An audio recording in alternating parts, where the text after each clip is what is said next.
This week on the agenda, counting down to COP30. As the world gears up for the annual climate gathering in Brazil, what needs to be done now to try to save the planet?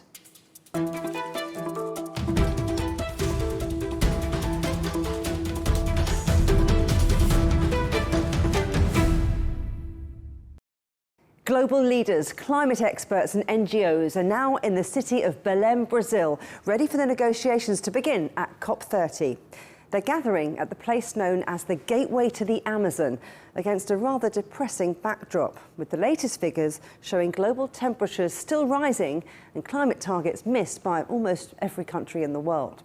So what can we expect from this COP? And have we left it too late to save the planet?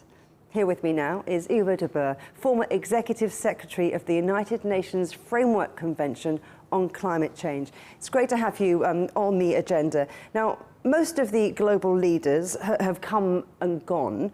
Now is when the hard negotiations are about to begin. So what's really at stake at COP30? Probably the main thing is to get a sense of the degree to which countries from around the world are still committed to addressing this issue, in the sense that what's happened in the United States, of course, has had a major impact, not just in terms of the climate change negotiations and that agenda itself, but more broadly in terms of international development cooperation, how the UN is seen, etc. So it's a very important moment to take the temperature of climate action. You mentioned the United States policy, but what else has changed, would you say, since the last COP that maybe gives you hope that real progress can be made in Brazil? Well, what's changed since the last COP, I think, is that in many parts of the world, certainly in most industrialized countries, the economy is not exactly doing great. And in many parts of the world, especially in Europe where I live, there is a tendency when the economy is not doing well to look backwards rather than forward. So to look back and say, we used to be really good at manufacturing, maybe we should go back to that again. So you see in many parts of the world that the economic issues are top of the agenda, and that's pushing climate back a bit. I do hope that this COP will give some clear signals on how countries from around the world are willing to engage. I mean, it is the first COP since the return of Donald Trump to the White House, and the US withdrawing from the Paris Agreement for a second time. How do you see that affecting the talks, the negotiations, the real progress? I think it affects things inside and outside the negotiations. I mean, the United States is a big international player, has a very important international role, and has a great deal of influence on other countries inside the process. So in that sense, the absence of the US, the absence of the resources that it used to put into the system, not just the negotiating system, but the UN more broadly, has a huge impact. And then, of course, there's the impact in terms of the many countries around the world that have so far happily relied on financial support from the United States and are seeing that disappear as well. So there are impacts inside the negotiations and outside. But as the United States seems to be pulling back from its green agenda, China appears to be getting greener. It was a key element of discussions for the country's next 5-year plan at the recent plenum. Is China now leading the way in tackling climate change? Yes, I think it is. I mean, roughly, I think you can generally put people's response to climate into 3 categories. The first category is that they think it's a hoax. The second category is that they think it's a threat. And the third category is that they think it's an opportunity. So I think a lot of Europeans fit into the second category, the threat, that they worry about the impact of climate action on their economies. Whereas China, I think, through everything it's done on wind, on solar, on battery technology, on electric vehicles, has really recognized the market potential of addressing climate change. So for China, I think it's not just about addressing an important environmental issue. It's perhaps even more about capitalizing on markets for the future. At the end of the last COP, there was a loose agreement on climate finance. It's all about money in the end, isn't it? Well, money is important in the sense that there is an obligation on the part of rich countries to support developing countries to engage on climate change. I mean, that's been there ever since the Climate Change Convention was signed in Rio.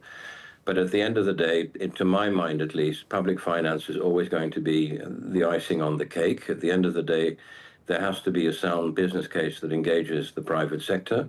And then the question is, how can you use public finance to draw that private finance into the market, and to address issues around risk, around rate of return, and around size of market? At each COP, there seems to be this standoff over banning fossil fuels. We're never really going to get over that, are we? Well, I think we'll get out of it. The question is how do we get out of it? Yeah. To quote an old saying, I mean, the Stone Age didn't end because the stones were finished. The Stone Age ended because we found something better. We're already at a point at the moment where investments in renewable power generation have overtaken investments in coal-fired power generation. So for me, the central question is, when do we reach a tipping point when, from a market perspective, wind, solar, electric vehicles actually become financially more attractive than the way we do things at the moment? So when do you think that tipping point is going to come? I think we're very close to that tipping point in many parts of the world, but of course, you know, the world is not equal. We talked earlier about finance. What you see in Africa, for example, is that the cost of capital is many times higher than what capital costs in an industrialized country. But then interestingly, you see in Africa a huge boom in solar panel sales from China in that part of the world. So different countries, depending on their different economic circumstances, tend to find and need different solutions.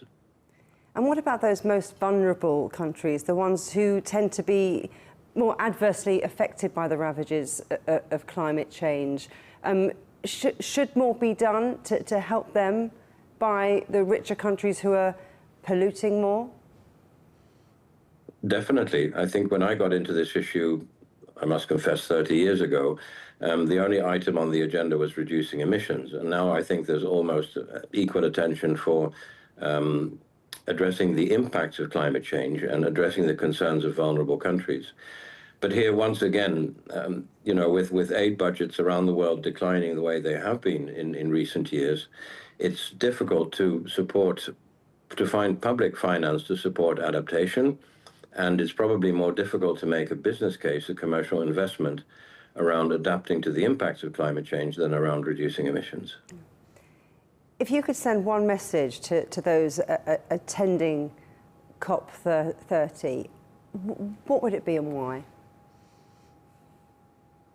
I think my signal would be, give us a strong sign of encouragement, show us that the world is committed to addressing climate change, show us that leaders are serious about engaging on this topic and about engaging their countries. Because at the end of the day, I think many of the solutions will come from the private sector. And what the private sector does, very importantly, is look at the signals it's getting from government and use that to determine whether it's worthwhile engaging and in which time frame. Ivo de Boer, thank you. You're welcome. Ahead of the gathering in Belém, the European Union just managed to come up with a new climate plan, which is either weak and disappointing or a strong, united signal to the global community, depending on your viewpoint. Joining me now is former EU Director General for the Environment and current Senior Advisor at Shearwater Global, Karl Falkenberg. Great to have you on the agenda. Look, we're 10 years on from the landmark Paris Agreement of 2015, but the world is supposed to have come up with its latest set of national determined contributions. But many countries haven't. What is it about this COP that you think might shift the dial? Wow, big question. I'm not over optimistic in going out or looking out to Belém. The world, broadly speaking, is looking more at competitiveness, economic growth, than at the environmental or climate damage that we're doing in the way in which we are trying to to restart our respective societies, our respective economies. So what's there on the other hand that is perhaps positive? We do see that for the first time, renewable energies have produced more electricity than coal or fossil fuels, other fossil fuel bases. So there is a shift. 35% worldwide of energy have come from renewable energies now, but it's still a long way to go.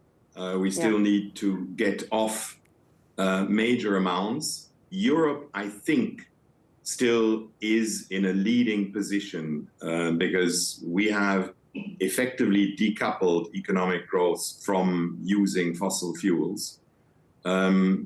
But we also are beginning to see problems within our 27 member states. There is a political shift for the moment. I think that's undoubted. And that's why it has been so difficult for Europe to actually agree on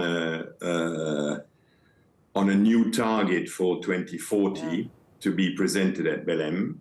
But they have finally come up with an agreement, potentially avoiding the embarrassment of turning up at Belém empty-handed. But it's far from the contribution that we were expecting, right?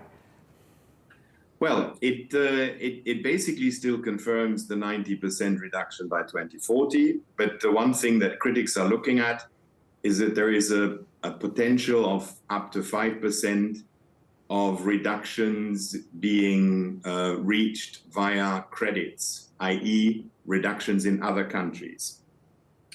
And when it comes to it, I don't find that such a bad idea at all, because we need to globally reduce our emissions. Europe's share in the emissions is down to something like 6%. So what we need to focus on if we really want to have an impact on climate change is the 94 other percent. And a lot of those are coming from weaker countries who may need assistance. And if through carbon credits we can help them reduce, we might get more reductions for €1 spent than if we were to do everything just in Europe. And I think that's where I see something that is hopefully moving, because even reducing Europe to 100% in 2040 is not going to be doing all that much good to the world if the rest of the world is not following. So I think it's actually something that I would rather see as a positive sign. Where do you think that real progress might be made in Belém? Or is it perhaps time to think about forgetting these COPs and looking elsewhere for true progress in the fight against climate change?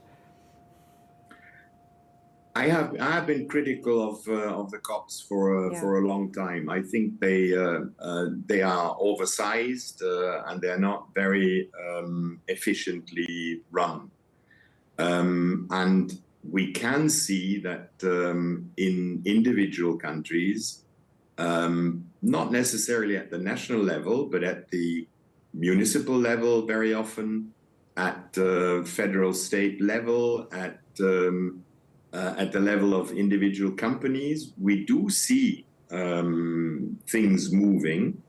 That's why I was saying in the beginning, 35% of the energy we use comes from renewable energies globally. And there are countries in Europe where we're nearly at 50%. So individual countries are shifting. I think a lot of companies have started to look into shifting. I know that there are structures of municipalities who are trying to work together. And in municipalities, the mayors are very close to their local reality, and energy production is beginning to be more decentralized. We see more investments going into green energy sources. So there is movement. the problem that I see is that we need to upscale these individual or these local efforts if we want to meet the urgency, because in my view, even 2040 is too far away. I think the next 5 years will be very, very important to know how much of warming we will have to suffer and how many key ecosystems are we likely to lose. One of which is, for example, the Arctic. The ice in the Arctic is melting away very, very rapidly. And we may see in the next 5 to perhaps 10 years dramatic changes in weather conditions related to the loss of this ecosystem. So we clearly need to act rapidly. And I still believe that scaling up is best done if we do it together. But it seems to be still difficult to do it in the environmental area, where I fear a number of countries are still playing free rider approaches and think that if others move, they won't have to move as fast or as hard. That's a problem. That's a problem we're facing. Karl Falkenberg, thank you very much. You're welcome.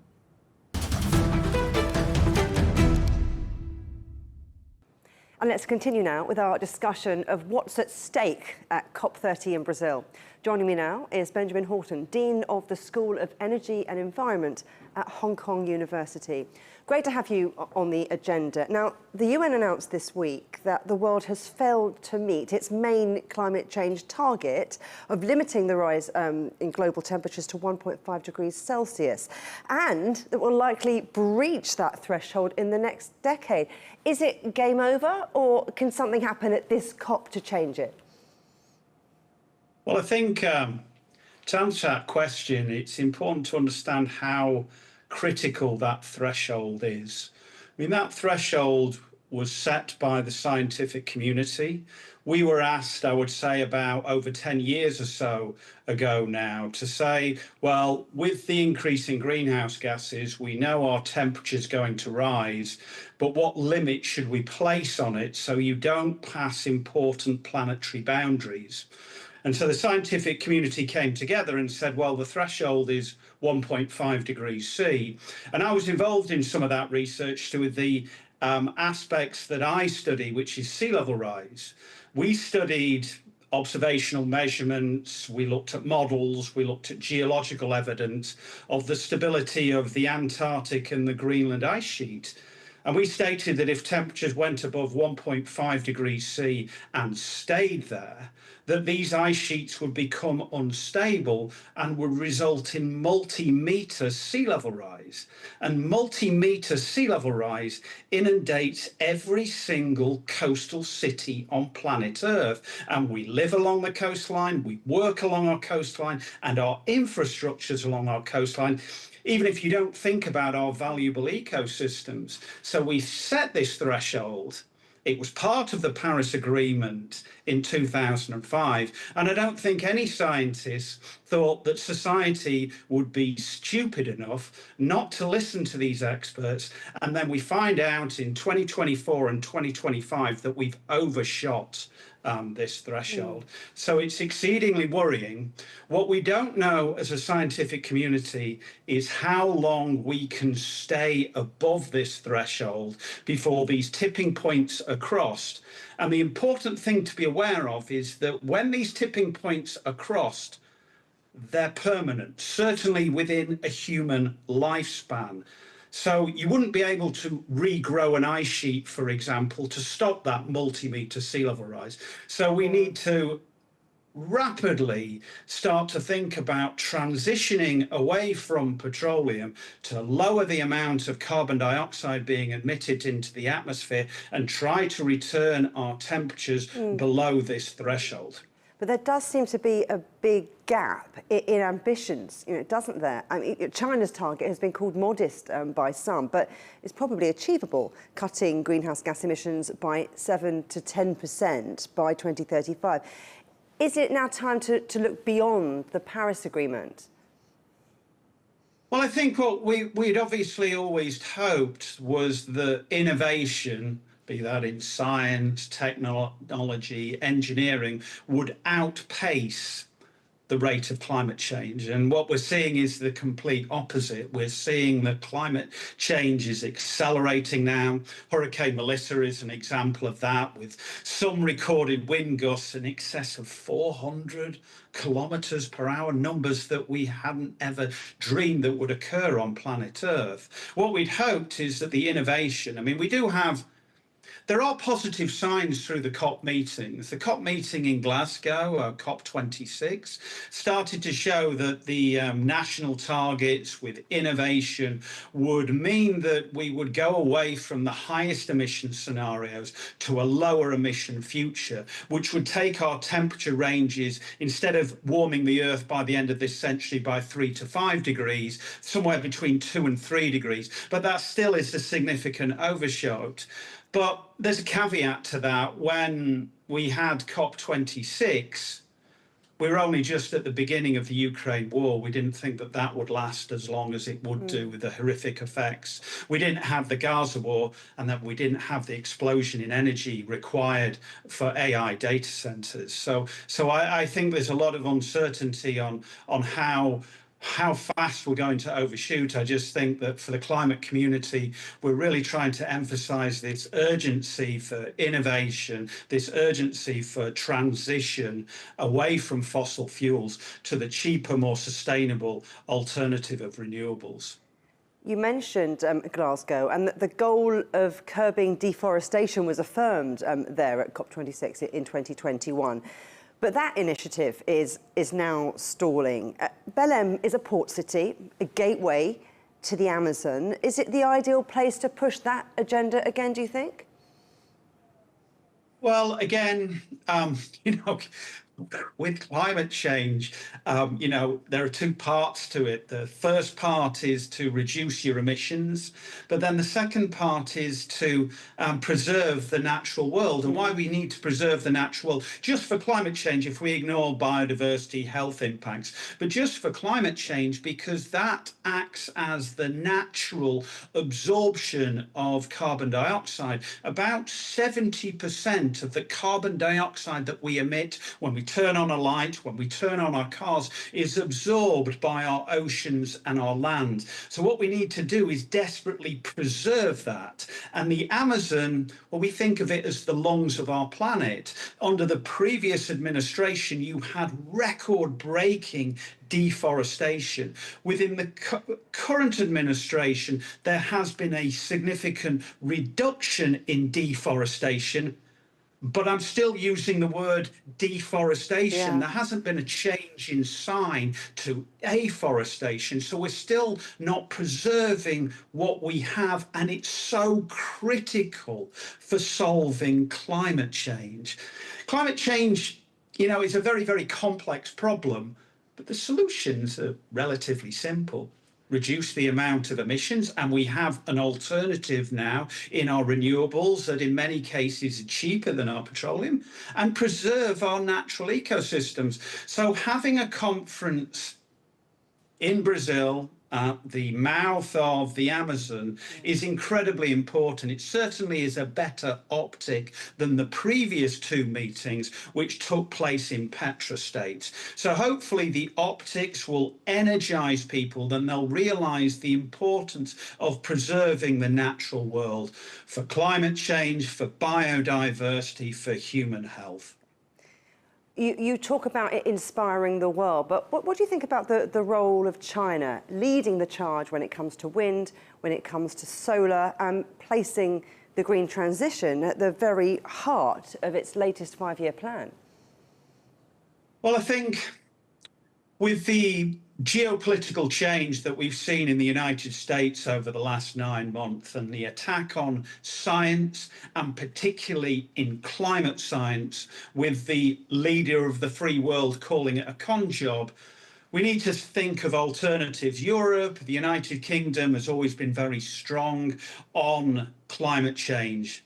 But we've seen a new player emerge. We've seen a new player in China where they've seen that maybe the innovation, the economy transition in the 21st century will be the green economy. We've seen significant investment in technology, EV as an example, the sort of electrification of the transport network in China, and then the exportation of, we have the rare earth metals that are needed for batteries, for example, and we see the innovation that we see in the renewables. The fastest producer of solar voltaics. They show innovation in solar voltaics. There's incredible potential for growth. When we think about solar energy and we compare it with our petroleum counterparts, the price of petroleum hasn't really changed that much over the last 50 years. Our technology with petroleum hasn't significantly improved,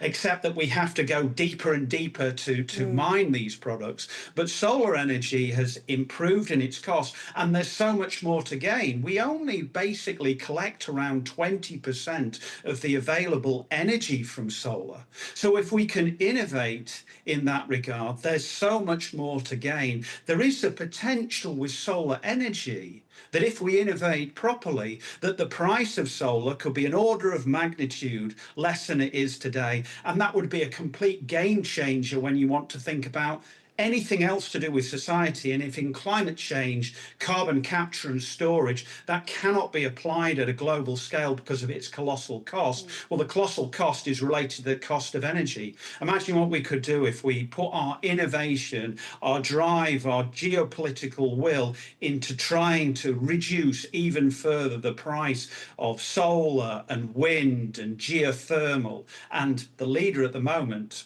is China.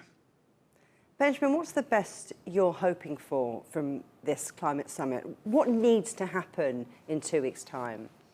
We also need to think about those who are more vulnerable than ourselves. I mean, the wicked problem of climate change is that the people that aren't responsible, let's think of the communities in Jamaica. The average person in Jamaica contributed a minuscule amount of carbon dioxide. But we've heard from Jamaica that they've lost a third of their GDP from that event. So we need to make sure we protect these most vulnerable people, and then we can have a prosperous future. I mean, I'm a climate scientist. I know the realities of this, but I also know the hope that is available. And the hope is all the innovation that is taking place through startup companies, through universities, through small, medium and large enterprises. We just need to have a common framework, a common language, and come together to solve this problem, because at some point it's going to be too late. At the moment, at COP30, it's not too late.